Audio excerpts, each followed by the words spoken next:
And we are back in rare form. Hola all, welcome back to Soul Mechanics. As you can see, we got those pieces in place, got the music back. Everything is in pretty fair shape, although I am currently sitting on a stolen stripper pole. Don't ask, I can't hear you. Anybody that's been paying attention, keeping up with the channel, most especially any directors in play, you'll know full well that well, I'm feeling pretty good right now because I am, in fact, a living god. I'm half joking. Don't fucking give me any shit about that. Sorry about the language, but that's just who I am. But any directors especially that are on the level, and anybody who has been keeping up, you'll know what I mean by that, and then you'll fully understand it and appreciate me saying it. Anybody else? The people who get it, those are the ones I'm talking to. The rest of you can go away. For all I care, really. And I'm sorry, this might come across as a somewhat angry sort of video because I'm angry right now, and for various reasons that I'll get to immediately in my introduction here, a sort of a reintroduction. The channel is going to be changing a bit from here on out. Everything is going to be changing a little bit from here on out. Also, I apologize for the smoking, swearing, everything that you might not like about me, the people that I'm introducing myself to, particularly a new group that just started, led by a director, a young lady, beautiful young lady, calls herself Raven. I guess it's maybe a moniker, but she did do a reading for me, actually, and the cards, madam, that you drew, if you're watching this, they were spot on, they were perfect. I got everything I needed from those, but your reading of them was pretty close as well, actually. So I mean, it was right there. It wasn't exact, but it was good enough for me to know that you're the real thing, and I very much appreciate having met you. This group that you're building, it's got an excellent team going already. It's going to be great. I'm really excited about it. I'm looking forward to it. I'm sorry if I come across as being an asshole, especially having introduced myself through this angry video, but that's just, I mean, I'm sorry, guys. People are going to have to put up with it or whatever, because I'm at that point right now. I mean, I've got people all around me just kind of stumbling about, sleepwalking, blind, you know. They don't know the first thing about themselves, but they're going to go ahead and pretend that they know everything they need to know about you. And I'm getting really tired of putting up with it. And right now, I'm in the kind of sleep debt phase of my recovery from the monthly experiment. I'm not completely reset yet, but I've already gotten the boost from it. All the values are beginning to integrate and assimilate in my system, and it's really been, this is a powerful one. So again, anybody who's been keeping up, you'll know full well that what has happened to me recently basically is that at the most vulnerable possible point in my current time, the world, life, God as it were, decided to go ahead and just hit me like a string of freight trains at the, like the best point. And I'm really impressed by this, by the way, speaking to God itself. You are an impressive director, sir, or madam, as I like to think of her. My God is definitely feminine if it has to be a gender. Oh, by the way, for Sita, your song is coming up here. I said it was going to be the first song. Apparently I must have lied. I do apologize for that, but here is your song, madam. If this would stop playing ads, dude, YouTube, get on the ball, man. Anyways, so yeah, life hit me pretty hard. Things were getting really bad there for a moment, and I was really beat up, in bad shape. It was 6 days in when it got to its worst. I mean, I hadn't slept, eaten, drank any water, done anything. I hadn't stopped working myself as hard as I can throughout the course of this sleep deprivation and food and, you know, fasting, all of that, for 6 days. It wound up to be almost 7 full days, and you know, that's when shit just really like dropped on me. And you know, my brain goes, I'm streaming through my consciousness, through the depths and expanse of my experience, desperately seeking that, you know, that value that would be the solution for the problem I'm facing. And I did in fact come across and draw the only available option that I could think to make use of at that point. I got stronger and a hell of a lot better. So that's what we're going to be working with from here on out, and I'm hoping to become a little more impressive for everyone, because this experience with the world kind of, it seems like, you know, the God figure, as it were, was spot casting me, and it had played me into just this right place. And the aftermath of that, which we're kind of in the aftermath still right now, but throughout the immediate aftermath of that scenario, it was actually my own mom who hit me hardest, and like just did the worst possible thing she could do. It was a mistake on her part. She was, you know, having fun, celebrating something with a friend. She drank a little bit. She didn't know what she was doing, and she just wound up doing precisely the correct thing to hurt me as bad as she possibly could. And that is what led me to the revelation that I have to share with you all here. So with this video, we are going to begin a series of videos speaking directly to the mechanics of and how best to make use of the mechanics of spot casting, beginning with leverage. Leverage is something you're always going to want to have in mind when spot casting. An example of how this works was set by my mom, and I'm going to give it to you here in this video as best I can. And I don't want this to come across mean or bad. It will. It's going to come across that way, but I'm going to try and explain myself. So, if you want to be helpful to people, say you want to add positive values to people's lives, you want to do something good for them, you know, maybe you're the kind of nitpicker who's always trying to do the best you can, always trying to cheer somebody up, make them feel a little better. It's very much like using a drug, really, or okay, not that, but yes, using a drug or a chemical of some sort. Not alcohol. It's not. Throw that out the window. Alcohol is shit. It's not. It's worthless. But like using any sort of a drug, especially one that presents a positive boost for you, that does something that's actually good, that's healthy for your spirit, you know, like psychedelics or whatnot. If you use it in small increments every day, you know, it's going to lose any effect that has. It's going to become totally useless to you, and in fact, your body's going to begin to reject it because it gets sick of it. It no longer has any value. It's become habitual. If something becomes habitual, a certain director, I would like to watch this. You need to be paying very close attention to what I'm saying here right now. If your reactions become habitual, that's an easy spot that you are in fact making a mistake. That's how you spot them. When your reactions become habitual, that's you. Pretty much that's you and the world coordinating to remind yourself that, hey, you're fucking up right now. Again, apologies for the language to the new group. I'm sorry. That's my character. I'm the dude who has to be mean about things sometimes so that people can get their shit together. Somebody's got to do it, man. I'm sorry. I am sorry. I don't like to be frowned upon, but somebody has to do it. Anyways, so you provide value in small increments that seems to be positive. It's not going to have the effect that you desire, because a person's going to kind of lean on it. They'll get addicted to it. It's going to lose the actual value that it's intending to present. But, you know, say, for example, somebody's at a high point in their life, they're very happy, and if you manage to give them, which again, this is what my mom did precisely, if you manage to present a value to them that really picks them up and makes them feel totally excellent, and then you draw the rug out from under them, remove that value, and in fact go ahead and, you know, bring them to the heights of their hopes, and then not only remove their platform, but then dash them against the fucking rocks, that's going to hurt them bad. That's going to hurt them bad enough to do some serious damage, and there's going to be an impact to that. We'll get to that in a moment. But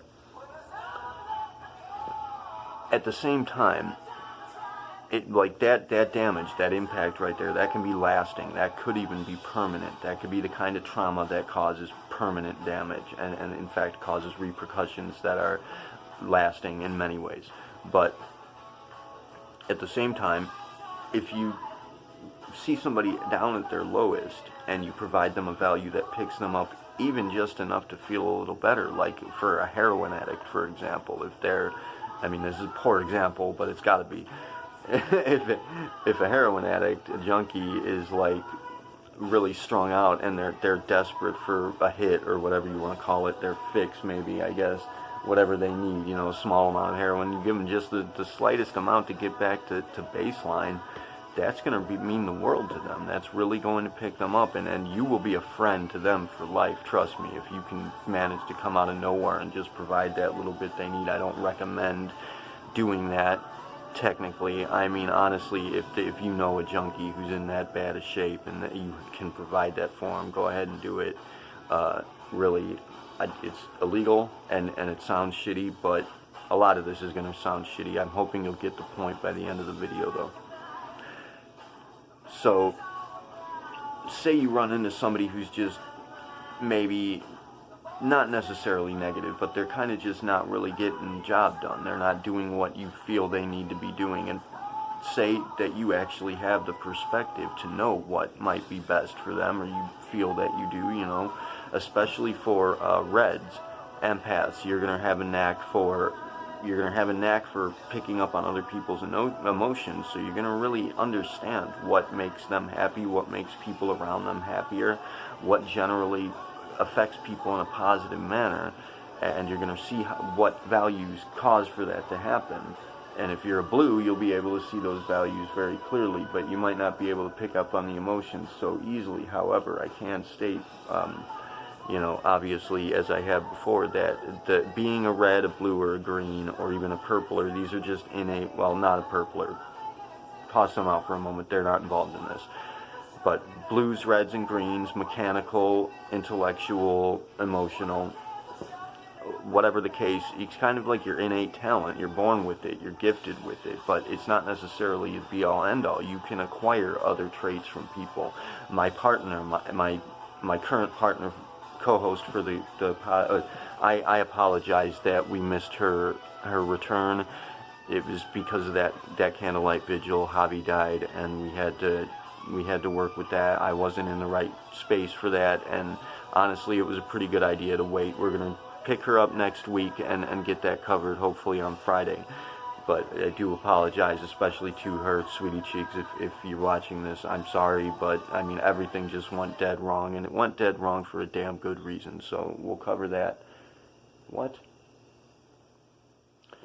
Okay, apparently we lost some music because this crappy phone just decided to shut off for no reason, but that's alright. I just really wanted that first song and the second one for Sita. So anyways, to continue, hopefully to conclude, if somebody is at a consistent level that they're not pushing in the right direction, but they seem okay, you know, they're leveled out for the most part. But you catch them at a kind of low blow, you know, where they're down and out, they're not feeling so well, and you can pick them up, just like I said with the junkie, giving them a hit. That's not only going to achieve a certain degree of solidarity, or acquire a certain degree of solidarity with this person, hopefully, depending on their mindset. People like my roommate, they actually believe that they're hardwired, and so they follow that path, and maybe you'll never change their minds. It's exactly like my father. I mean, I dealt with that guy for 20 years. I knew how to fix his problems, and I desperately tried to give that value to him, and he just couldn't get it. He couldn't accept it. I don't know why. Maybe we'll find a way to break through that barrier at some point. But I mean, with this guy, my father, and even with my roommate, I actually did go ahead and step into their shoes and become like them, and drop into that hell with them. I spent 20 years in that hell with my father, you know, trying to pull him out, just to dive into the darkness, to pull him into the light. It never worked. So, I mean, I guess I'm not going to say some people are stuck for good. That's not the case. We're going to find a way to help them. But for now, let's just consider there are certain people like that. And if you run into people like that, they may not be worth your energy or your time at the moment until you can find a way to actually get through to them. But don't waste your time. Don't waste your energy. We need every moment that you guys have available to be addressing issues that you can actually manage. So, that's a pointer right there. But where it comes to making use of leverage, and we'll get into how you present values, we'll get into how you can, as I said, spot casting is very similar to spell casting, except it takes a purely psychic route, wherein you're just you're it's a sort of hypnosis in a manner of speaking, and hypnotizing a person without them knowing is not necessarily a bad thing if you're doing good things with it. You got to understand, guys, that everyone is hypnotized all the time. There is no place in your life where you are not in some way dreaming, and dreaming in such a way as it has been presented to you by some other condition. You are all hypnotized. We are all hypnotized. As some of us, a lot of us are becoming lucid now. We're breaking out of that. It's happening all over the place. There are a lot of problematic scenarios erupting from that, but we're figuring how to deal with them appropriately. And the imperative team is coming along great. We just got a new rep, so everything's working out, and the world is waking up. But we are actually going to have to fight fire with fire here, and that's where spot casting comes in.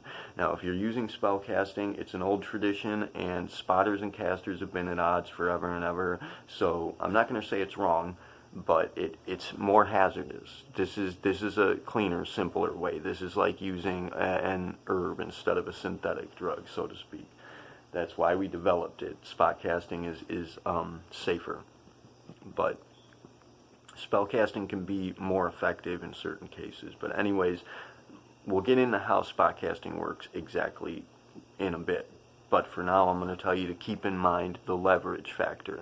Now, if somebody is at a level position and you do actually pull the rug out from them, which, again, this sounds mean, it sounds cruel, but if you know that you can provide what value is required to pick them up and boost them immediately afterwards, go ahead and pull that rug.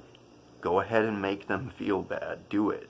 If you can pick them up afterwards and you know it's going to work, or you at least pretty fairly certain that you can get it to work, then that's going to provide such a bigger boost. That's going to have such a greater impact. And the thing of it is that when we speak to these fractured identities that everybody does in fact have, this is how the mind control programming works. Essentially, the mind control, like the MK Ultra, Project Monarch, the government conspiracy shit, that is spot casting. They hijacked it from spotters and they turned it into something diabolical. But the base of it is pretty much, this is how life works. This is how consciousness operates.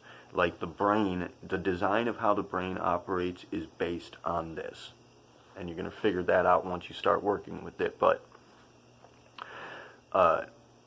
yeah, it's going to be a swing of leverage, and you always want to have that card in play. You always want to be aware of that leverage factor. Like, don't allow yourself to sway. If you're gonna try and be a director, don't allow yourself to sway too much. And when you notice yourself being influenced in that way, like if you have a high point, somebody hits you hard, pull you down, don't let it hurt you. Be aware of this.